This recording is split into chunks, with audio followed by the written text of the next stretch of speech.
ಬಾರೋ ಅಪರೂಪದ ಮುಳ್ಳಂದಿ ಬಾಬಾ ಬಂದೇಣು.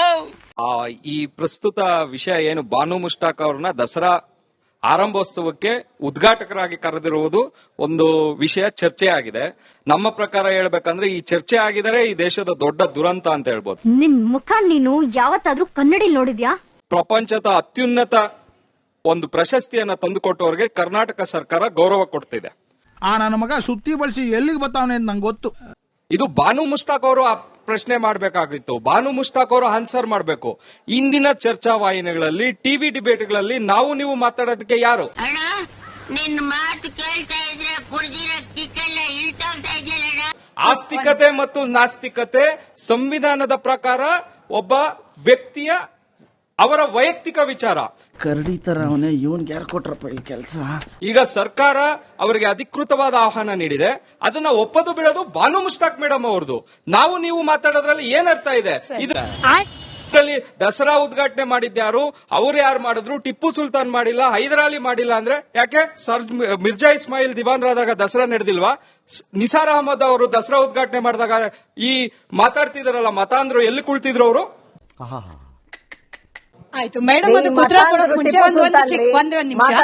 ಮೇಡಮ್ ಅವ್ರು ಉತ್ತರ ಕೊಡೋಕ್ ಮುಂಚೆ ನೀವು ಟಿವಿ ಡಿಬೇಟ್ ಗಳಲ್ಲಿ ಚರ್ಚೆ ವಿಚಾರ ಹೇಳಿದ್ರಿ ಸರ್. ನಾವು ಕೇವಲ ನಿಮ್ಮ ಹಾಗೆ ಧರ್ಮವನ್ನ ನಂಬದವರು ಅಥವಾ ಧಾರ್ಮಿಕ ಆಚರಣೆಗಳಲ್ಲಿ ಈ ಸೆಕ್ಯುಲರಿಸಂ ತರಬೇಕು ಅನ್ನೋರಿಗೆ ಮಾತ್ರ ಟಿವಿ ನಡೆಸ್ತಿಲ್ಲ ಅಲ್ಲ ಸರ್? ಹೆಂಗಿದೆ ಓಪನಿಂಗ್ ಥ್ರಿಲ್ಲು? ಧರ್ಮದ ಬಗ್ಗೆ, ಧರ್ಮದ ಆಚರಣೆಗಳ ಬಗ್ಗೆ ನಂಬಿಕೆ ಇರುವವರಿಗೆ ಈ ಬಾನು ಮುಷ್ತಾಕ್ ಅವರನ್ನ ಕರೆದಿದ್ರಿಂದ ತಮ್ಮ ಧಾರ್ಮಿಕ ಆಚರಣೆಗಳಿಗೆ ಧಕ್ಕೆ ಆಗ್ತಿದೆ ಅಂತ ಅನ್ಕೊಂಡವ್ರಿಗೂ ಕೂಡ ನಾವು ಅವ್ರಿಗೂ ಸುದ್ದಿ ಪ್ರಸಾರ ಮಾಡ್ತಿದೀವಿ ಸರ್. ಹಾಗಾಗಿ ಚರ್ಚೆ ಮಿಕ್ಕಿದ ಉತ್ತರ ಮೇಡಮ್ ಕೊಡ್ತಾರೆ. ಎರಡು ವಿಷಯ ಅವ್ರು ಎತ್ತಿದ್ದಾರೆ. ನಾವು ಯಾರು ಅಂತ ಇದ್ದಾರೆ, ಈ ರಾಜ್ಯದ ಪ್ರಜೆಗಳು ಸ್ವಾಮಿ. ನಾವು ಈ ರಾಜ್ಯದ ನಾಗರಿಕರು. ನಾವೆಲ್ಲ ಸೇರಿ ವೋಟ್ ಹಾಕಿದ್ರೆ ಸರ್ಕಾರಗಳ ನಿರ್ಮಾಣ ಆಗೋದು. ನಾವು ಯಾರು ಅಂತ ಕೇಳಕ್ಕೆ ನೀವ್ಯಾರು? ಅಲ್ಲಪ್ಪ, ಭುವನೇಶ್ವರಿ ಅನ್ನೋಳು ಕನ್ನಡ ಮಾತೆ, ಅವಳ ಬಗ್ಗೆನೇ ಆಕ್ಷೇಪ ಇರೋರಿಗೆ ಹಿಂದೂ ಧಾರ್ಮಿಕ ದೇವಿಯಾದ ಚಾಮುಂಡೇಶ್ವರಿ ಅವ್ರ ಬಗ್ಗೆ ನಂಬಿಕೆ ಯಾವಾಗ ಬಂತು? ದಸರಾ ಉದ್ಘಾಟನೆಗೆ ಆಹ್ವಾನ ಬಂದ ಮೇಲೆ ಅಲ್ವಾ? ಅದಕ್ ಮುಂಚೆ ಇದ್ದಾಗಿರ್ಲಿಲ್ಲ. ಇದ್ದಿದ್ದ ಹೇಳಿರೋರಲ್ಲ. ನೀವ್ ಇನ್ನೊಂದು ವಿಷಯ ಹೇಳಿದ್ರಿ, ಸರ್ ಮಿರ್ಜಾ ಇಸ್ಮಾಯಿಲ್ ಅಲ್ವಾ, ಅವ್ರು ದೀವಾನ್ರು. ಅವ್ರು ಚಾಮುಂಡೇಶ್ವರಿಗೆ ಮೆರವಣಿಗೆ ಆಗ್ಬಾರ್ದು, ನನಗ್ ನಂಬಿಕೆ ಇಲ್ಲ, ನನಗೆ ಅರ್ಶನಾ ಕುಂಕುಮದಲ್ಲಿ ನಂಬಿಕೆ ಇಲ್ಲ ಅಂತ ಮಿರ್ಜಾ ಇಸ್ಮಾಯಿಲ್ ಅವ್ರು ಎಲ್ಲಾದ್ರೂ ಹೇಳ್ಕೊಂಡಿರೋದು ಕೇಳಿದೀರಾ ನೀವು? ನಿಸಾರ್ ಅಹಮದ್ ಅವರ ಒಂದು ಕವನದ ಸಾಲಿ ಯಾವ್ದಾದ್ರು ಹೇಳಿ ನೋಡೋಣ, ಅವ್ರನ್ನ ಉಲ್ಲೇಖ ಮಾಡಿರೋದ್ರಿಂದ. ಜೋಗದ ಸಿರಿ.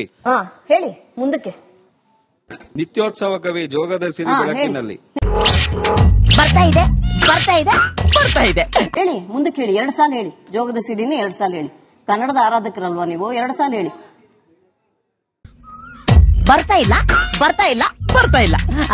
ಹೇಳ್ರಿ. ನಾವು ಮಾತಾಡಕ್ಕೆ ಬಂದಿದೀವಿ, ಹಾಡು ಹೇಳೋದಕ್ಕೆ ಬಂದಿಲ್ಲ. ಬರೀ ಇಂತದೆಯಾ? ಹಾಡ್ ಹೇಳ್ಬೇಡ್ರಿ. ನಿತ್ಯೋತ್ಸವ ಕವಿಗಳ ಹಾಡಕ್ ಬಂದಿದ್ದೀನ.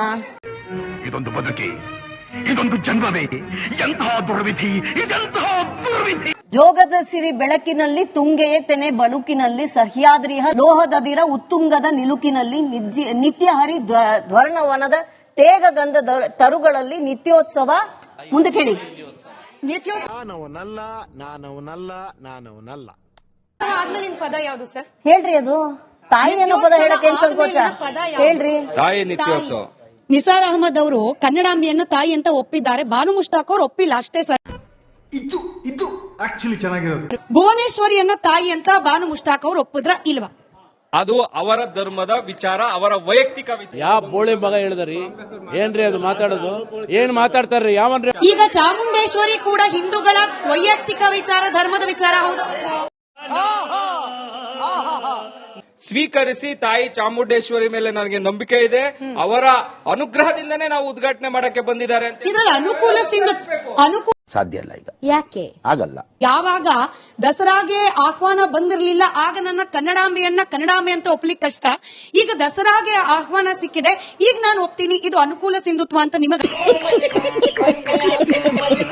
ಅನಿಸ್ತಿಲ್ವಾ? ನಾನು ನಿಮ್ಮ ಅಭಿಪ್ರಾಯ ಕೇಳ್ತೀನಿ. ಅನುಕೂಲ ಸಿಂಧುತ್ವ ರಾಜಕಾರಣದಲ್ಲಿ ಇದ್ದೇ ಇರುತ್ತೆ. ಅವ್ರು ರಾಜಕಾರಣಿ ಅಲ್ಲ, ರಾಜಕಾರಣ ಮಾಡ್ಬೇಕಂತಾನೆ ಮಾಡಿದ್ದಾರೆ. ಯಾವಾಗ ಏನಾದ್ರೂ ಒಂದಾಗ್ಲೇಬೇಕಲ್ಲ. ಬಾನು ಮುಷ್ತಾಕ್ ಅವರು ತಮ್ಮ ಮಟ್ಟಿಗೆ ತನಗೆ ಯಾವ್ದು ಅನುಕೂಲನೋ ಅದನ್ನ ಹೇಳಿದ್ರು ಅಷ್ಟೇ. ಮಹನೀಯರೇ ಮತ್ತು ಮಹಿಳೆಯರೇ, ಅಕ್ಕ ತಂಗಿರೇ, ಅಣ್ಣ ತಮ್ದಿರೇ, ಇಂಥವ್ರು ನಮ್ ದುನಿಯಾದಲ್ಲಿ ಇರ್ತಾರೆ. ಇವ್ರು ಹೇಳ್ತಾ ಇರೋದು ಅವ್ರು ತಮ್ಮ ನಂಬಿಕೆನೆಲ್ಲ ಬದಿಗೊತ್ತಿ ಅವ್ರು ಯಾರಿಗೂ ಉಪಕಾರ ಮಾಡ್ತಾ ಇಲ್ಲ. ಅನ್ನಿಸ್ತದೆ ನೋಡಿದ್ರೆ ಯಾರಿಗೂ ಯಾವ ಉಪಕಾರನೂ ಮಾಡ್ತಾ ಇಲ್ಲ. ಅವ್ರಿಗೆ ನಂಬಿಕೆ ಇಲ್ಲ ಅಂದ್ರೆ ಅವ್ರು ಬರೋ ಅಗತ್ಯ ಇಲ್ಲ. ಇರಿ, ನಿಸಾರ್ ಅಹಮದ್ ಬಗ್ಗೆ ಮಾತಾಡಿದೀರಾ, ಇಬ್ರು ಒಂದು ಕವನಾನು ಓದ್ ಹಾಗೆ ನನಗೆ ಕಾಣಿಸ್ಲಿಲ್ಲ. ನಿಸಾರ್ ಅಹಮದ್ ಅವ್ರನ್ನ ಇವ್ರನ್ನ ದಯವಿಟ್ಟು ಹೋಲಿಕೆ ಮಾಡಿ ಮಾತಾಡಬೇಡಿ. ಒಬ್ಬ ಕವಿನೋ ಇನ್ನೊಬ್ಬ ರಚನಾಕಾರನೋ ಲೇಖಕಿನೋ ಹೋಲಿಕೆ ಮಾಡಬಾರ್ದು. ಒಬ್ಬ ಕಲಾವಿದರನ್ನ ಇನ್ನೊಬ್ಬರ ಕಲಾವಿದರ ಜೊತೆ ಹೋಲಿಕೆ ಮಾಡಬಾರ್ದು. ಎಲ್ಲಿನಾ ಗಿಲ್ಲಿ ತರ ಹೊಡೆದು ಊರಾಚೆ ಬಿಸಾಕವ್ರೆ, ಹೋಗ್ ನೋಡು.